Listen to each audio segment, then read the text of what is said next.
সুপ্রিয় শিক্ষার্থীবৃন্দ, আশা করি এই করোনাকালীন সময়ে সবাই বাসায় আছো, পরিবারকে নিয়ে সুস্থ আছো। চাঁদপুর পলিটেকনিক ইনস্টিটিউট কর্তৃক আয়োজিত অনলাইন ক্লাসে ইলেকট্রনিক্স টেকনোলজির সকল শিক্ষার্থীকে জানাচ্ছি স্বাগত। আজকে আমাদের দ্বিতীয় অধ্যায়ে ক্লাস আলোচনা হবে। এখন আমরা আমাদের ক্লাস আলোচনায় চলে যাচ্ছি।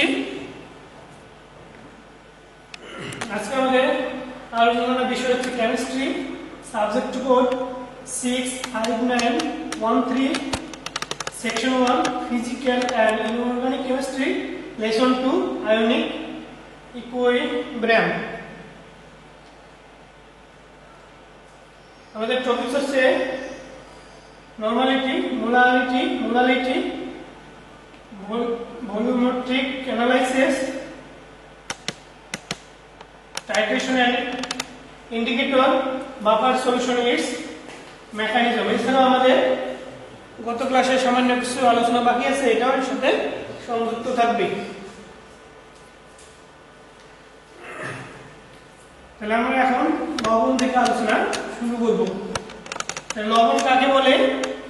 কোন অ্যাসিডের প্রতিস্থাপনীয় হাইড্রোজেনকে ধাতু বা ধাতু নাইট্রেশন যৌগমূলক দ্বারা প্রতিস্থাপিত করলে যে যৌগ পাওয়া যায় তাকে লবণ বলে। যেমন উদাহরণ হিসেবে আমরা দেখতে পারি সালফিউরিক অ্যাসিড এবং সোডিয়াম কার্বনেটের বিক্রিয়ায় sodium sulphate, carbon die oxide এবং পানি উৎপন্ন হয়।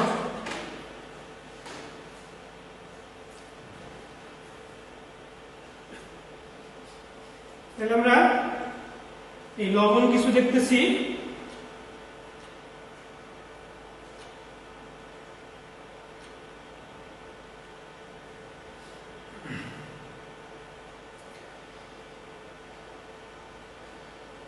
তাহলে আমরা আবারও লবণের সংজ্ঞা দেখব।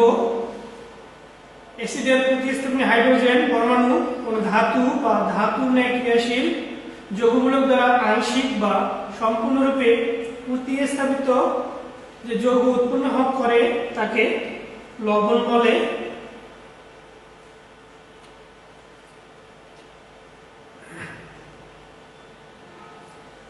তাহলে তোমরা এই বিক্রিয়াটা লক্ষ্য করবে। হাইড্রোক্লোরিক অ্যাসিড সোডিয়াম হাইড্রোক্সাইড বিক্রিয়ায় সোডিয়াম ক্লোরাইড এবং পানি উৎপন্ন করে। সালফিউরিক অ্যাসিড জিঙ্ক অক্সাইডের বিক্রিয়ায় জিঙ্ক সালফেট এবং পানি উৎপন্ন হয়। তাহলে আমরা লবণের উদাহরণ দেখতে পারি। খাবার, সোডা, সোডিয়াম হাইড্রোজেন কার্বনেট, সাবান, সোডিয়াম স্টিয়ারেট, খাবার লবণ, সোডিয়াম ক্লোরাইড, কাপড় কাচার সোডা, সোডিয়াম কার্বনেট এবং দর্শনের পানি, দুধ বা কপার সালফেট। আমরা এগুলো ইন্ডাস্ট্রিতে কিছু লবণের চিত্র দেখতে পাচ্ছি।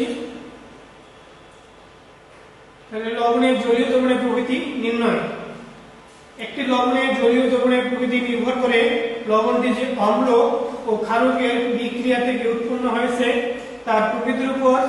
তীব্র অম্ল দ্রবণে সম্পূর্ণরূপে বিয়োজিত হয়ে হাইড্রোজেন আয়ন তৈরি করে। অনুরূপভাবে তীব্র ক্ষারকও সম্পূর্ণ মাত্রায় বিয়োজিত হয়ে হাইড্রোক্সাইড আয়ন তৈরি করে।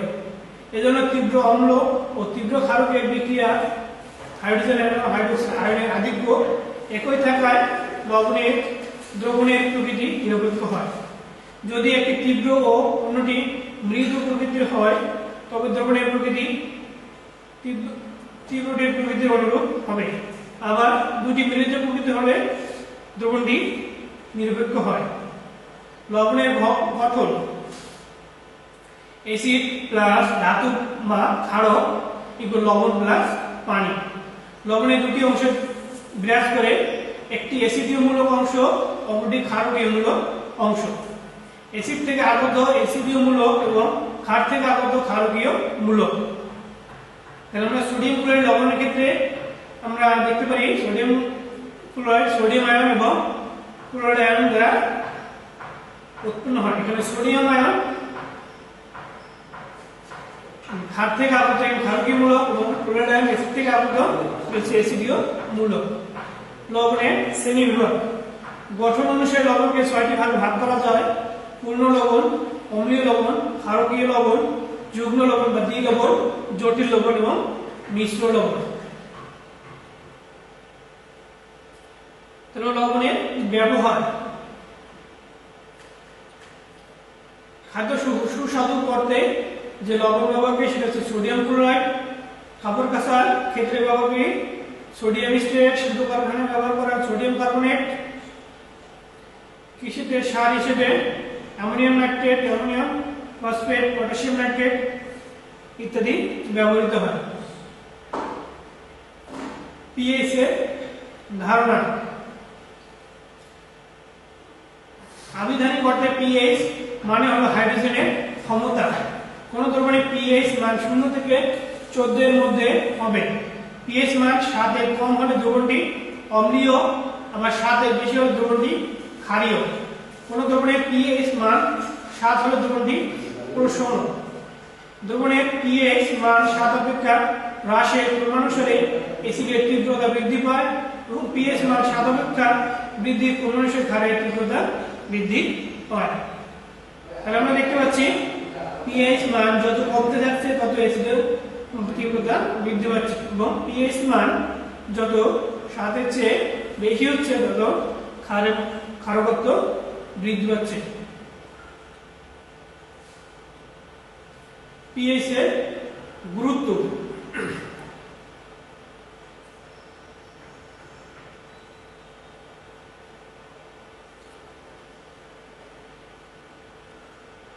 তাহলে আমরা বলতে পারি কৃষিকাজের জন্য মাটির পিএইচ মান খুবই গুরুত্বপূর্ণ।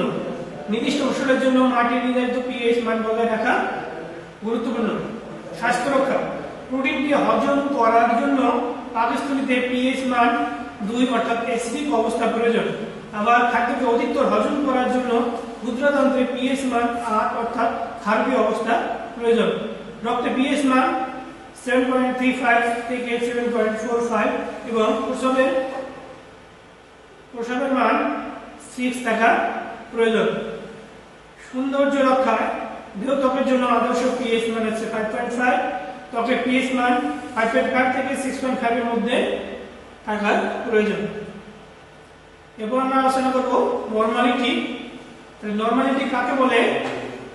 1 লিটার দ্রবের 1 গ্রাম তুল্য ভর পরিমাণ দ্রবীভূত থাকলে ওই দ্রবণকে নরমাল দ্রবণ বলা হয়। এন এর সাহায্যে নরমাল দ্রবণ প্রকাশ করা হয়। তাহলে কোন দ্রবণের নরমালিটি ইকুয়াল দ্রবের পরিমাণ গ্রাম তুল্য ভরে ডিভাইডেড বাই দ্রবণের পরিমাণ লিটারে। তাহলে সোডিয়াম কার্বনেটের গ্রাম তুল্য ভর 53 হতে 53 গ্রাম সোডিয়াম কার্বনেট 1 লিটার দ্রবণে দ্রবীভূত থাকলে তাকে 1 m সোডিয়াম কার্বনেট দ্রবণ উৎপন্ন হবে।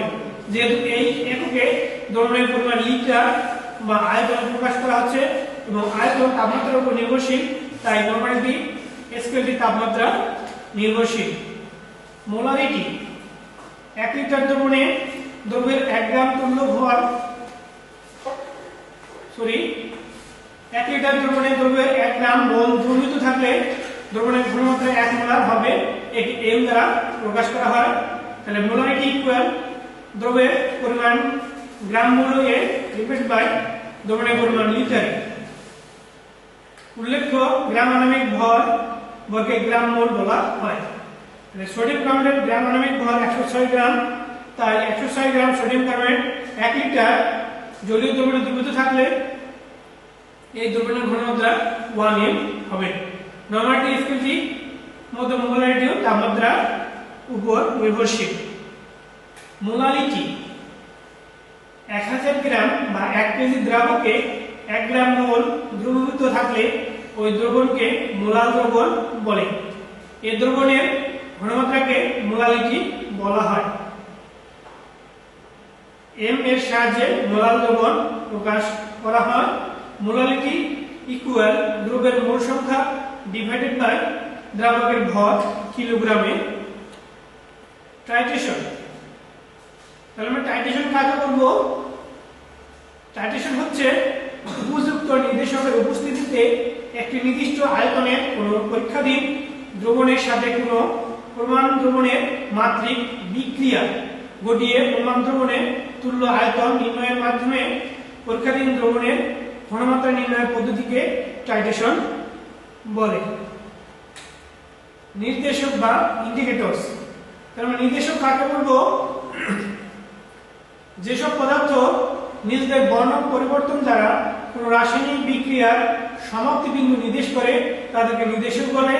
নির্দেশক বিভিন্ন প্রকারের হতে পারে, যেমন অ্যাসিড ক্ষারক নির্দেশক, জারণ বিজারণ নির্দেশক, অধিশোষক নির্দেশক, তেজস্ক্রিয় নির্দেশক ইত্যাদি। অ্যাসিডিটি ও ক্ষারমিতিতে যে নির্দেশক ব্যবহৃত হয় তাকে অম্লক্ষারক নির্দেশক বলে।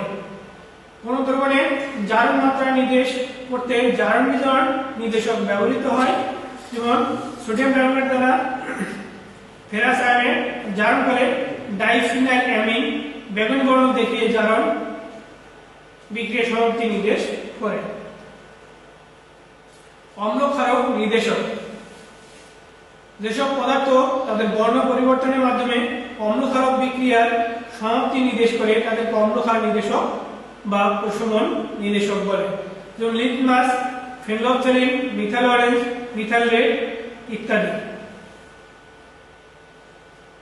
অম্লক্ষারক নির্দেশক, কোন পদার্থকে অম্লক্ষারক নির্দেশক হিসেবে ব্যবহার করার উল্লেখযোগ্য শর্তগুলো হলো: 1 নম্বর শর্ত হচ্ছে নির্দেশকের বর্ণ হঠাৎ পরিবর্তিত হতে হবে, অর্থাৎ হাইড্রোজেন আয়নের যে ঘনমাত্রার মাধ্যমে নির্দেশকের বর্ণ পরিবর্তন হয় তার বিস্তার স্বল্প হতে হবে।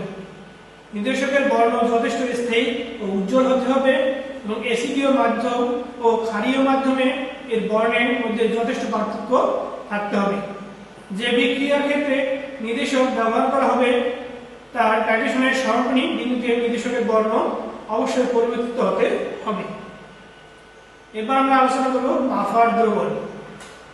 তাহলে বাফার দ্রবণ কাকে বলে? যে সকল দ্রবণে সামান্য পরিমাণ অ্যাসিড অথবা ক্ষারক দ্রবণ যোগ করার পরও দ্রবণের পিএইচ অপরিবর্তিত থাকে সে সকল দ্রবণকে বাফার দ্রবণ বলে। বাফার দ্রবণ হলো দুর্বল অ্যাসিড ও তার অনুবন্ধী ক্ষার অথবা দুর্বল ক্ষার ও তার অনুবন্ধী অ্যাসিডের একটি মিশ্রণ। অ্যাসিডিক বাফার অ্যাসিডিক অ্যাসিড ও তার অনুবন্ধী ক্ষার নিয়ে গঠিত। বাফার দ্রবণ প্রস্তুতি। আমরা এখন অ্যাসিডিক বাফার দ্রবণ প্রস্তুত করব। অ্যাসিটিক অ্যাসিড ও তার অনুবন্ধী ক্ষার নিয়ে গঠিত, যেমন অ্যাসিটিক অ্যাসিড এবং তার অনুবন্ধী ক্ষার হচ্ছে সোডিয়াম অ্যাসিটেট। এই অ্যাসিটিক অ্যাসিড বিয়োজিত হয়ে অ্যাসিটেট আয়ন এবং হাইড্রোজেন আয়ন উৎপন্ন করে।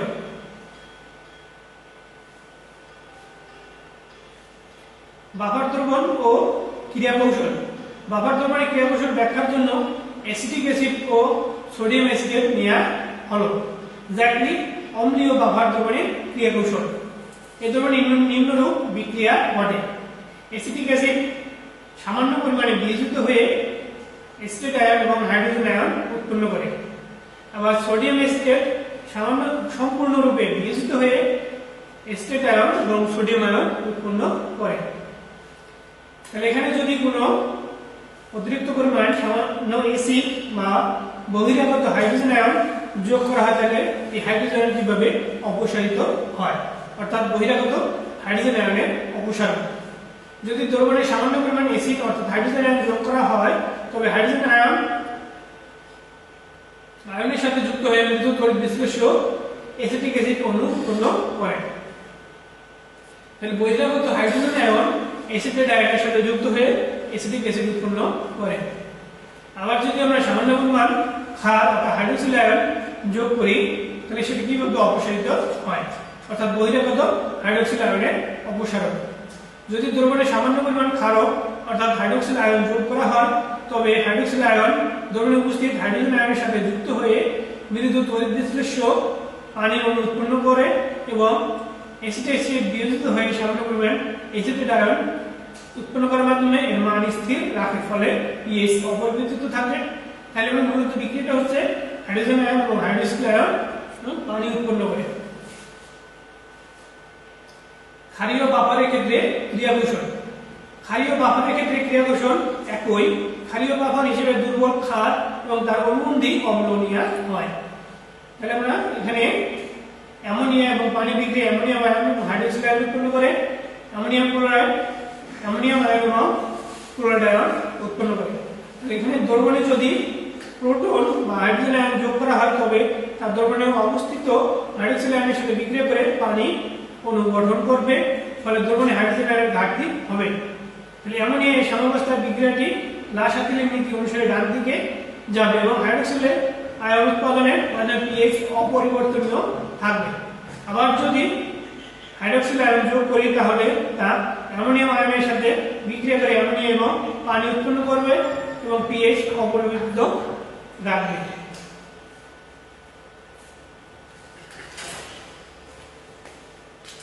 তাহলে সবাইকে ধন্যবাদ জানিয়ে আজকে আমাদের ক্লাস এখানেই সমাপ্ত ঘোষণা করছি। সবাই বাসায় থাকবে, নিজে সুস্থ থাকবে, পরিবারকে নিরাপদে রাখবে এবং বিনা প্রয়োজনে বাহিরে চলাফেরা করবে না। যদি প্রয়োজনে বাহিরে যেতে হয় অবশ্যই মাস্ক পরিধান করবে। ধন্যবাদ সবাইকে।